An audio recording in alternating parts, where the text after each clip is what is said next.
Assalamualaikum warahmatullahi wabarakatuh. Perkenalkan, saya Rizky Prasetya dengan NIM 2300243 dari kelas Manajemen Humas Seksi 197.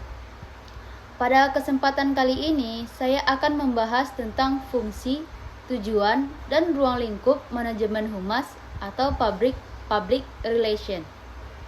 Untuk mengkaji lebih dalam tentang public relation, kita tentunya harus mengetahui apa itu fungsi, tujuan, dan bagaimana sih kedudukan atau mungkin peran public relation dalam sebuah lembaga atau organisasi maupun perusahaan. Nah, di sini yang pertama saya akan menjelaskan tentang apa saja fungsi-fungsi dari public relation itu.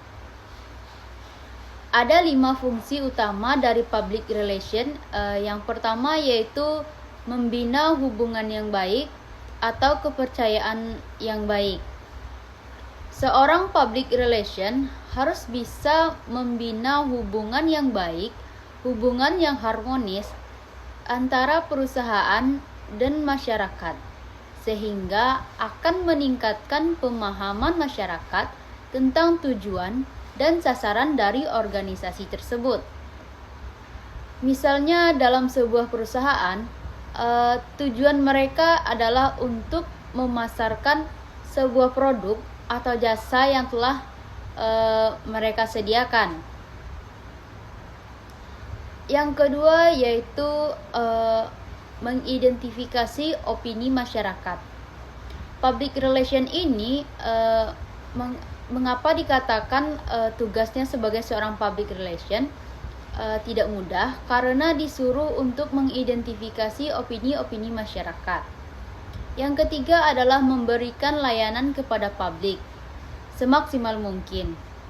Di sini memberikan pelayanan itu seorang public relation atau sebuah organisasi harus mengetahui bagaimana lingkungan masyarakatnya, harus memberikan pelayanan yang terbaik kepada masyarakat.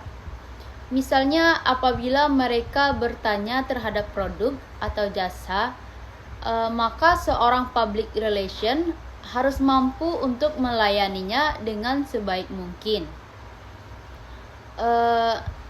Setiap manusia tidak bisa memuaskan manusia lain.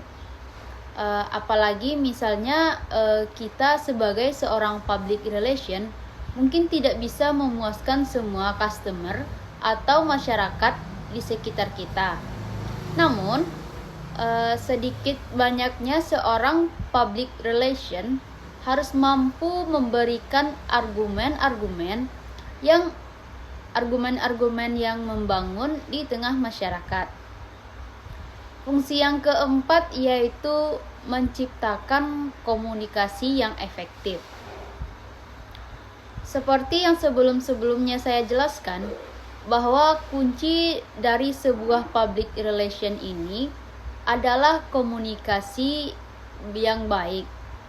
Komunikasi yang menghasilkan timbal balik atau respon yang baik dari masyarakat. Karena dengan komunikasi yang baik, informasi yang disampaikan secara efektif dan diterima dengan baik pula oleh masyarakat. Fungsi public relation yang kelima adalah menunjang pencapaian tujuan organisasi. Tentunya seorang public relation itu dapat menunjang pencapaian tujuan organisasi apabila ia sukses dalam melakukan tugasnya. Karena hidup dan matinya sebuah organisasi itu tergantung pada seberapa hebat public relation-nya. Untuk selanjutnya kita masuk pada tujuan dari public relation. Di sini saya hanya akan menyampaikan 3 tujuan pokok dari public relation. Itu yang pertama adalah memperoleh kepercayaan dan citra yang positif.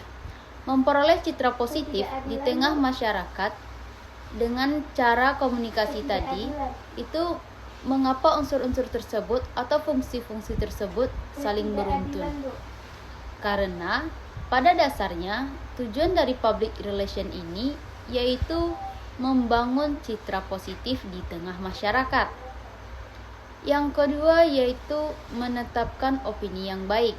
Nah, tadi kan mereka sudah berusaha nih mengidentifikasi opini-opini di tengah masyarakat. Dan memang bahwa tujuan dari public relation ini adalah menetapkan atau mendapatkan opini yang baik. Yang ketiga yaitu menciptakan hubungan yang harmonis. Setelah mereka berusaha melakukan dan meyakinkan customer atau masyarakat memberikan pelayanan yang baik. Yang saya bahas selanjutnya yaitu mengenai ruang lingkup atau pekerjaan apa saja yang dibebankan kepada seorang public relation. Yang pertama di sini saya dapatkan adalah sebagai konsultasi, bahwa seorang public relation itu mereka yang terjun ke lapangan, maka mereka juga tempat masyarakat untuk berkonsultasi, menanyakan tujuan dari organisasi itu, menanyakan tentang produk itu dan lainnya. Yang kedua adalah berinteraksi dengan media untuk memastikan opini-opini yang baik dan positif dari masyarakat terhadap organisasinya.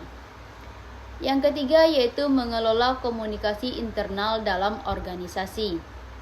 Yang seperti yang sudah saya jelaskan pada pengantar, bahwa public relation ini merupakan komunikasi bisa secara internal, juga bisa secara eksternal, yaitu internal terhadap semua orang-orang yang berinteraksi di dalam organisasi itu, sedangkan eksternal yaitu terhadap pemerintah dan rekan-rekan pekerjaan lainnya yang mungkin dari luar organisasi.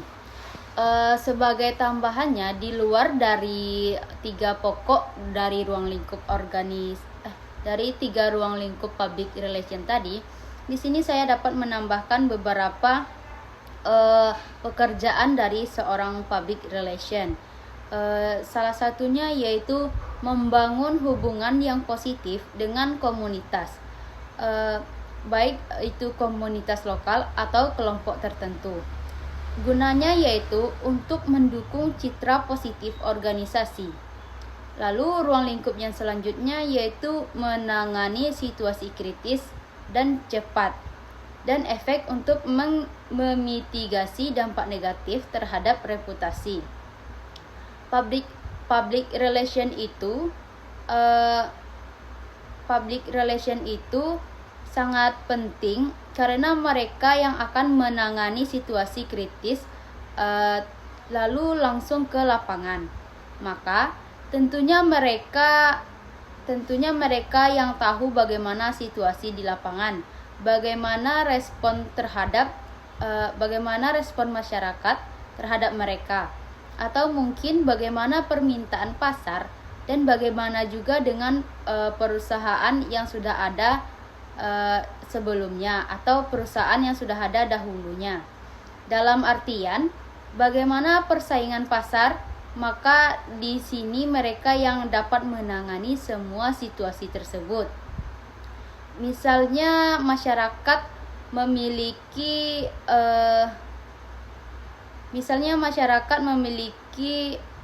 sebuah kritikan atau situasi yang kritis untuk menerima kehadiran mereka di dalam masyarakat. Maka seorang public relation harus bisa menangani situasi kritis tersebut dengan cepat dan efektif untuk memitigasi dampak-dampak negatif terhadap reputasi sebuah perusahaan. Mengapa dikatakan bahwa hidup dan matinya sebuah perusahaan itu ada pada seorang public relationnya? Karena organisasi itu langsung yang mempromosikannya itu langsung pada public relationnya, atau yang turun ke lapangan langsung itu adalah public relationnya. Mungkin hanya sekian pemaparan materi dari saya. Jika ada kesalahan dan kekurangan saya mohon maaf. Saya akhiri dengan wassalamualaikum warahmatullahi wabarakatuh.